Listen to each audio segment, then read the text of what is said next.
गरीब के घर आया नया पंखा। प्रीति, मोनू बेटा, ये क्या, तुम्हारे सभी दोस्त बाहर खेल रहे हैं और तुम दोनों हो कि यहाँ अंदर बैठे हो?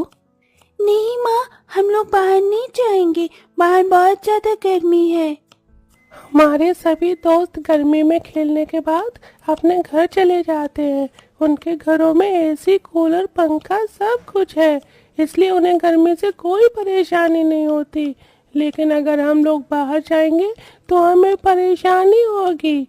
हमारे घर में तो एक पंखा भी नहीं है। दोनों बच्चों की बात सुन सब्जी काट रही योगिता और खाट पर बैठे अमरावती और महेश के चेहरे पर भी उदासी आ जाती है। बस योगिता, मेरा हो गया, और रोटी मत देना। हाँ बहू, मेरा भी हो गया, मुझे भी और रोटी नहीं चाहिए। ये क्या, आज आप दोनों का पेट सिर्फ एक रोटी में भर गया? योगिता, पूरा दिन धूप में घूम घूम कर पसीने और गर्मी में हालत खराब हो जाती है। रात को तो मेरा ये एक रोटी खाने का भी मन नहीं करता। गर्मी से वैसे ही रात में बेचैनी होती है। अगर एक रोटी से ज्यादा खा लूंगा तो जो थोड़ी बहुत नींद आती है वो भी नहीं आएगी। गर्मी के मारे पूरे परिवार का हाल बहुत बुरा हो चुका था। जैसे तैसे करके वो सभी गर्मी में खाना खाते हैं और रात में खिड़की के पास बिस्तर लगाकर सो जाते हैं। बाप रे बाप, दिन में क्या कम गर्मी होती है जो ये रात में भी गर्मी रुकने का नाम ही नहीं ले रही है। क्या हुआ माँ जी? इतनी देर से सोने की कोशिश कर रही हूँ, लेकिन मजाल है कि नींद आ जाए। हमें भी नींद नहीं आ रही है, रात को नींद आती नहीं और स्कूल में जाग नहीं पाते हैं। आज भी टीचर ने हमें इतना डांटा जब हम क्लास में सो रहे थे। अब तो बस एक ही तरीका बचा है, चलो चलकर बाहर आंगन में सोते हैं, कम से कम इस गर्मी से तो छुटकारा मिलेगा। मयंक और बाकी सब आंगन में सोने चले जाते हैं। ठंडी ठंडी हवा में सबको नींद तो अच्छी आ जाती है, लेकिन जैसे ही सब लोग सुबह उठते हैं प्रीति, जाकर अपना चेहरा देख, तो किसी चुड़ैल की तरह लग रही है। योगिता, तुम्हारे भी हाथ और चेहरे पर लाल लाल दाने हो गए हैं। लगता है रात भर मच्छर ने हमें बहुत काटा है। मच्छर काटेंगे क्यों नहीं, हम आंगन में जो सो रहे थे। अगर हमारे घर में एक ढंग का पंखा होता तो हमें ऐसे रात भर आंगन में नहीं सोना पड़ता। मच्छरों की वजह से अब सभी को फिर से हर रात घर के अंदर ही गर्मी और पसीने से जूझ कर सोना पड़ता है। आरव, तेरे घर में तो बहुत ठंडी ठंडी हवा आ रही है। वो तो आएगी ही ना, मेरे घर में दो दो एसी जो हैं, और पता है ये वाला पंखा पापा परसों ही लेकर आए हैं, इसके अंदर तो लाइट भी जलती है। क्या सच में? काश हमारे घर में भी ऐसा ही पंखा होता। आरव, तुझे मैंने कितनी बार कहा है कि इन दोनों को घर पर लाने की जरूरत नहीं है, तो फिर तू क्यों लाता है इन्हें बार बार? हाँ, ये मेरे दोस्त हैं।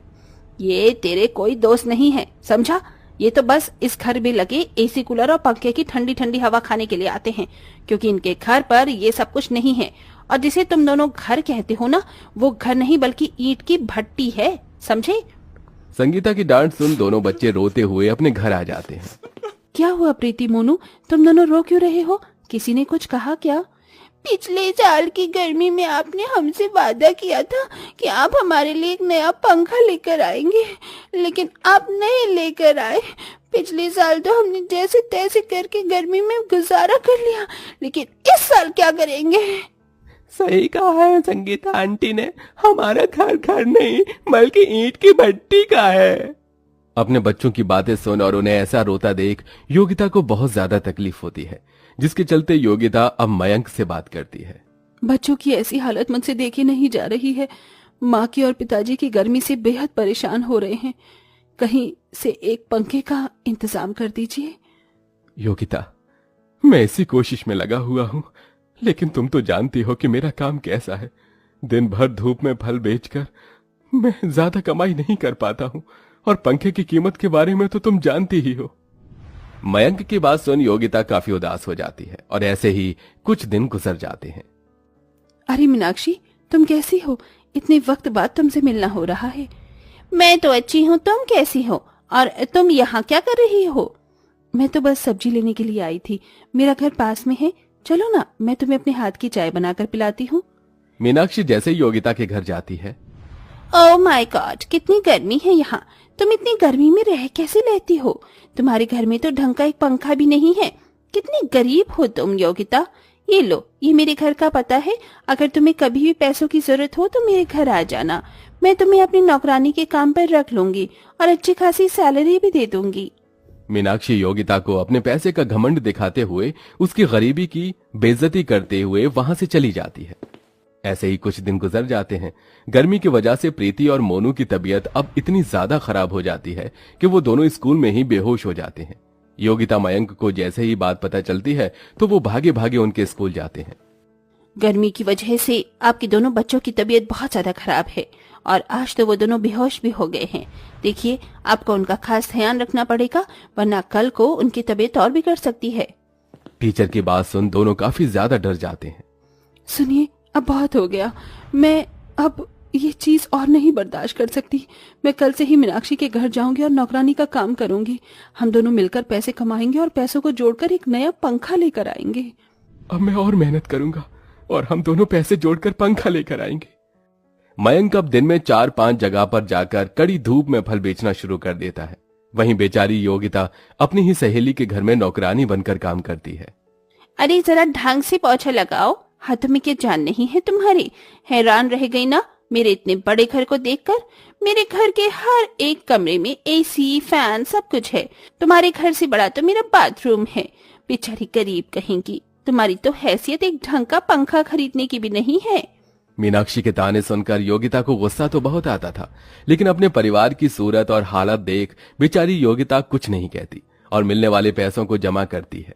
वहीं मयंक भी अब पैसों को जमा करने लग गया था और आखिरकार इतनी कड़ी मेहनत के बाद दोनों पति पत्नी एक नए पंखे के लिए पैसे जमा कर ही लेते हैं। मयंक उन पैसों को लेकर पंखा खरीदने के लिए शॉप पर जा रहा होता है कि तभी वो रास्ते में देखता है कि एक बाइक वाला छोटे से बच्चे को मारकर चला गया है और वो बच्चा खून में लथपथ होकर सड़क पर बैठा है। हे भगवान, इस बच्चे की हालत तो बहुत खराब है, इसे जल्दी से अस्पताल लेकर जाना होगा। मयंक उस बच्चे को नजदीकी अस्पताल में लेकर जाता है जहां वो उसका ट्रीटमेंट करवाता है और कड़ी मेहनत से पंखे के लिए जोड़े गए पैसों को बच्चे के ट्रीटमेंट में लगा देता है और खाली हाथ वापस घर आ जाता है। पापा, आप पंखा ले आए? कहाँ है हमारा पंखा? मुझे माफ कर देना, मैं पंखा नहीं ला पाया। मयंक रोते हुए अपने पूरे परिवार को सब कुछ बताता है, जिसे सुन इसमें रोने वाली कौन सी बात है? हमारी गर्मी उस बच्चे की जान से बढ़कर थोड़ी ना थी। पंखा तो हम बाद में भी ला सकते हैं। उस बच्चे की जान बच गई, यही हमारे लिए काफी है।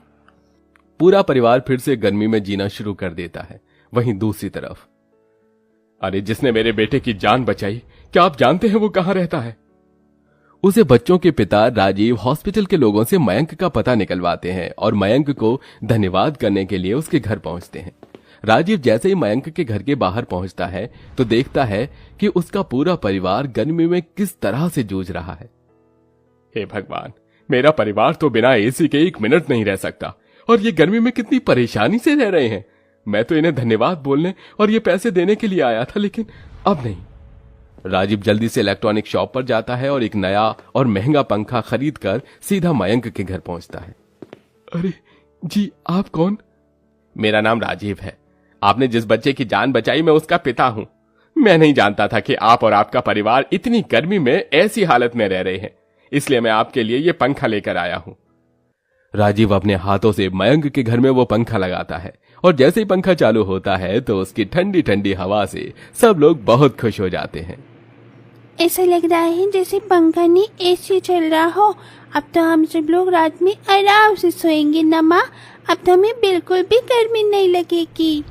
आपने मेरे बच्चे की जान बचाकर मुझ पर बहुत बड़ा एहसान किया है। इसका एहसान तो मैं जिंदगी भर नहीं उतार सकता, लेकिन मैं आपकी मदद करना चाहता हूँ। क्या आप मेरी फैक्ट्री में मैनेजर के तौर पर काम करेंगे? अरे पहले आपने ये पंखा लगवाकर मेरे परिवार को इस भयंकर गर्मी से बचाया और आप मुझे अपनी फैक्ट्री में काम दे रहे हैं। न जाने भगवान किस किस रूप में आकर हमारी मदद करते हैं।